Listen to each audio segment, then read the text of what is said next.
Delhi blast को लेकर action में सरकार है, एजेंसीज हैं। आपको बड़ा अपडेट दे दूं, अब से कुछ ही मिनट बाद, कुछ ही देर में सीसीएस की इंपॉर्टेंट मीटिंग होने वाली है। इस बैठक में शरीक होने के लिए प्राइम मिनिस्टर नरेंद्र मोदी भी पहुंच चुके हैं, गृह मंत्री अमित शाह पहुंच चुके हैं, बैठक में रक्षा मंत्री राजनाथ सिंह है। दिल्ली धमाकों के बाद ये सीसीएस की मीटिंग है और इस बैठक में प्राइम मिनिस्टर नरेंद्र मोदी बड़ा फैसला ले सकते हैं। आप समझते हैं, इससे पहले आप याद कीजिए, देश की जनता बहुत स्मार्ट है और ऐसे हादसे हैं जिसको कोई भूल नहीं सकता।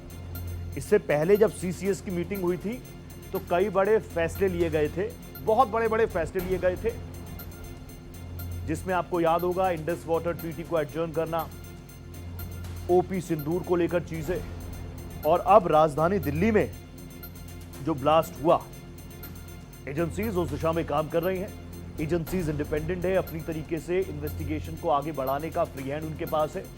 दूसरी तरफ सरकार अपने लेवल पर क्या करेगी, उसको लेकर ये सीसीएस की मीटिंग काफी ज्यादा इंपॉर्टेंट है। मैं आपको बता दूं, प्राइम मिनिस्टर नरेंद्र मोदी इस बैठक में शरीक हो रहे हैं, गृह मंत्री जी, रक्षा मंत्री जी, इसके अलावा जो हमारे फोर्सेस के चीफ्स हैं वो इस मीटिंग में हो सकते हैं। और आने वाले दिनों के लिए कुछ बड़ा, कुछ ठोस यहां से निकल सकता है। पिछले कुछ वक्त में भारत ने यह स्टैंड तो क्लियर कर दिया, any act of terror will be considered as act of war. अब मुझे इसको हिंदी में बताने की जरूरत नहीं है, पूरा देश इतना समझदार तो है। यह मीटिंग जो है शुरू हो चुकी है। बड़ा अपडेट मैं आपको दे दूं, इस वक्त का सबसे बड़ा अपडेट यही है कि सीसीएस की मीटिंग दिल्ली में शुरू हो चुकी है। ऑब्वियसली आप समझ सकते हैं, तमाम हाई लेवल्स के ऑफिसर, सरकार के top level, prime minister Narendra Modi, गृह मंत्री अमित शाह जी, रक्षा मंत्री जी, एनएसए अजीत डोभाल साहब, मेरे साथ मेरे वरिष्ठ सहयोगी कृष्ण मोहन शर्मा जी जुड़ चुके हैं। कृष्ण मोहन शर्मा जी, दिल्ली ब्लास्ट के बाद सीसीएस की ये मीटिंग, क्या इंडिकेशंस?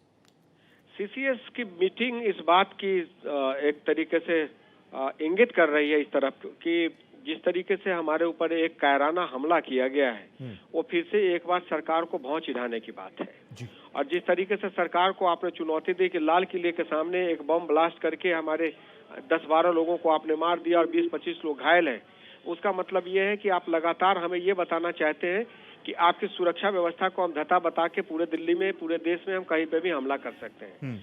आपको याद होगा कि पिछले बार जब पहलगांव का अटैक हुआ था, तो उस समय हमारे फॉरेन सेक्रेटरी ने ये कहा था कि प्राइम मिनिस्टर ने कहा कि any such act will be treated as act of war.